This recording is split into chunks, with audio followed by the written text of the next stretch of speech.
नमस्कार दोस्तों, मैं दिव्यांशी गोड़ एक बार फिर हाजिर हूं एसबीडी न्यूज की खास खबरों के साथ। पेश है आज 14 मार्च 2024 गुरुवार शाम 7:15 बजे राजस्थान की बड़ी खबरें। राजस्थान के 6 लाख से भी ज्यादा ठेके पर लगे हुए कर्मचारी आज सैकड़ों की संख्या में जयपुर में शहीद स्मारक पर अपनी मांग मनवाने के लिए पहुंचे। उन्होंने कहा कि पूर्व मुख्यमंत्री अशोक गहलोत ने अपनी आखिरी बजट घोषणा में ठेका प्रथा को समाप्त किया था और अब मुख्यमंत्री भजनलाल शर्मा उस ठेका प्रथा को समाप्त करते हुए नियम पर जल्दी से जल्दी नोटिफिकेशन जारी करें। ठेका कर्मियों का कहना है कि ठेका प्रथा को राजस्थान से सदा के लिए समाप्त किया जाए। ठेका कर्मियों ने अपना दर्द मीडिया को बताया कि सरकार 15,000 रुपए एक आदमी की तनख्वाह ठेकेदार को देती है, जबकि उनके हाथ में कट कटाकर 5,000 पहुंचते हैं और इतना ही नहीं, ये 5,000 रुपए भी कई महीनों के इंतजार के बाद उनके पास आते हैं। पूर्व राष्ट्रपति रामनाथ कोविंद की अध्यक्षता में उच्च स्तरीय समिति ने एक देश एक चुनाव आकांक्षी भारत के लिए एक साथ चुनाव महत्वपूर्ण विषय पर गुरुवार को राष्ट्रपति द्रौपदी मुर्मू को अपनी 18,626 पृष्ठ की रिपोर्ट सौंप दी। विधि मंत्रालय की एक विज्ञप्ति के अनुसार समिति को कुल 47 राजनीतिक दलों ने अपने सुझाव दिए हैं, जिनमें से 32 ने पूरे देश में सभी चुनाव एक साथ कराने के प्रस्ताव का समर्थन किया है। कोविंद के नेतृत्व में समिति के सदस्यों ने राष्ट्रपति भवन में मुर्मू से भेंट कर उन्हें रिपोर्ट की एक प्रति प्रस्तुत की। इस अवसर पर गृह एवं सहकारिता मंत्री अमित शाह, विधि एवं न्याय राज्य मंत्री अर्जुन राम मेघवाल भी उपस्थित थे। राजस्थान मुख्यमंत्री भजनलाल शर्मा ने गुरुवार को पेपर लीक को लेकर गठित एसआईटी टीम की बैठक ली। सीएमआर से हुई इस अहम बैठक में एसआईटी की ओर से अब तक की कार्रवाई, जांच, गिरफ्तारी को लेकर सीएम भजनलाल शर्मा को फीडबैक दिया गया और अब तक हुई पूरी कार्रवाई का ब्यौरा सीएम को सौंपा गया। यह बैठक सुबह करीब 11 बजे से लेकर 1 बजे तक चली। पेपर लीक में राजनीतिक इन्वॉल्वमेंट को लेकर एडीजे वीके सिंह ने कहा कि अगर किसी का भी इन्वॉल्वमेंट हुआ तो वह सेस की जेल में होगा। प्रदेश में सरकार बनने के साथ ही सीएम भजनलाल शर्मा ने पेपर लीक की जांच के लिए एसआईटी का गठन किया था। राजस्थान में वेस्टर्न डिस्टर्बेंस का असर आज से खत्म हो गया है और अब कल से तापमान बढ़ने लगेगा। अगले 4-5 दिन आसमान साफ रहने और कोई वेदर सिस्टम नहीं बनने से राज्य में गर्मी के तेवर तेज होंगे और इससे पहले कल उत्तर पश्चिम जिलों में भी बादल छाए रहे। बारिश से पारा लुढ़का और अधिकतम तापमान सामान्य से नीचे दर्ज हुआ। मौसम केंद्र जयपुर के सीनियर साइंटिस्ट हिमांशु शर्मा ने बताया कि आज से अगले 4-5 दिन राजस्थान में मौसम शुष्क रहेगा, तेज धूप निकलेगी और तापमान में 2 से 3 डिग्री सेल्सियस तक की बढ़ोतरी देखने को मिलेगी। रात के तापमान की स्थिति पर नजर डालें तो गंगानगर, बीकानेर और अन्य शहरों में भी मिनिमम तापमान 2 से 3 डिग्री सेल्सियस तक नीचे गिर गया। राजस्थान वासियों के लिए परिवहन विभाग बड़ी सौगात देने जा रहा है। अब आम जनता को वाहन चलाते समय अपने लाइसेंस और वाहन पंजीकरण प्रमाण पत्र को साथ रखना जरूरी नहीं है, बल्कि आप अपने मोबाइल में लिंक के माध्यम से ये सभी दस्तावेज स्टोर करके रख सकते हैं। इसके लिए परिवहन विभाग ने अपनी तैयारी को अंतिम रूप दे दिया है। 1 अप्रैल से प्रदेश में ई लाइसेंस और ई रजिस्ट्रेशन सुविधा शुरू होने जा रही है। राजस्थान ऐसा करने वाला दूसरा राज्य बन गया है और इसके लिए परिवहन विभाग तैयारियों में जुटा हुआ है। परिवहन आयुक्त मनीषा अरोड़ा ने बताया कि जल्द ही पूरे प्रदेश में ई लाइसेंस का कार्य शुरू कर दिया जाएगा, जिससे आम जन को राहत मिल सकेगी। विश्वविद्यालय अनुदान आयोग ने करीब 1 साल बाद भी छात्र छात्राओं की शिकायत सुनने के लिए लोकपाल की नियुक्ति नहीं करने पर प्रदेश के 19 विश्वविद्यालयों को डिफाल्टर घोषित किया है। इसमें 9 सरकारी और 10 निजी विश्वविद्यालय शामिल हैं। विश्वविद्यालय और सरदार पटेल पुलिस विश्वविद्यालय भी है। इसके अलावा निजी क्षेत्र में मौलाना आजाद विश्वविद्यालय और जोधपुर नेशनल यूनिवर्सिटी में भी लोकपाल नहीं लगाए गए हैं।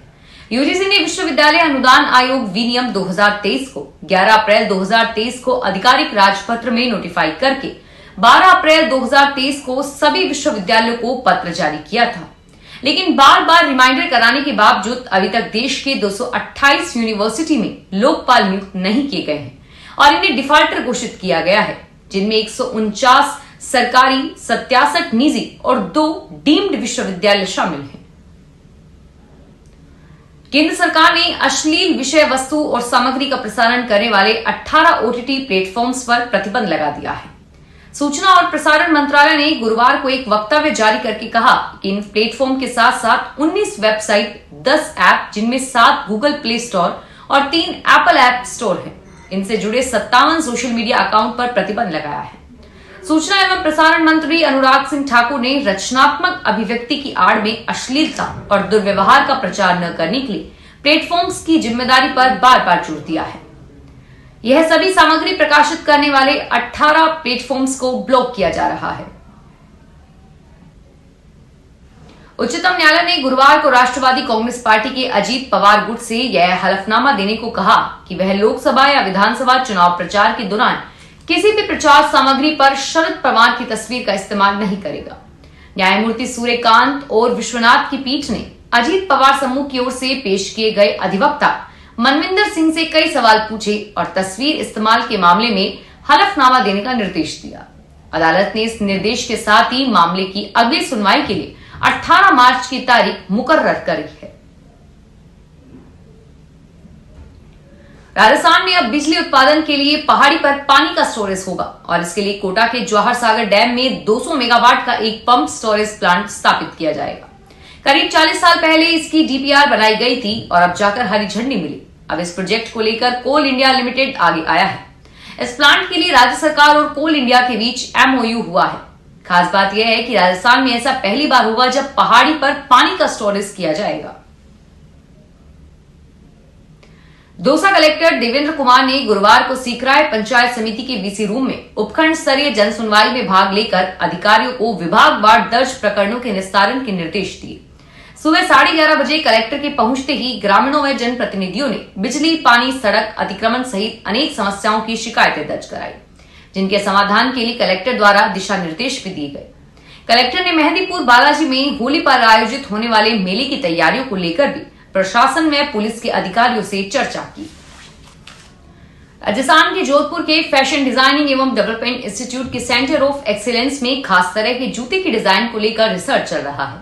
जोधपुर का सेंटर ऑफ एक्सीलेंस देश का दूसरा रिसर्च सेंटर है, जहां पर हाई टेक्नोलॉजी की मशीन्स के साथ रिसर्चर मेडिकल डिसऑर्डर के पेशेंट और देश के सैनिकों के लिए खास तरह के जूतों पर रिसर्च कर रही है और इससे जल्द ही मेडिकल डिसऑर्डर मरीज और देश के सैनिकों को राहत मिलेगी।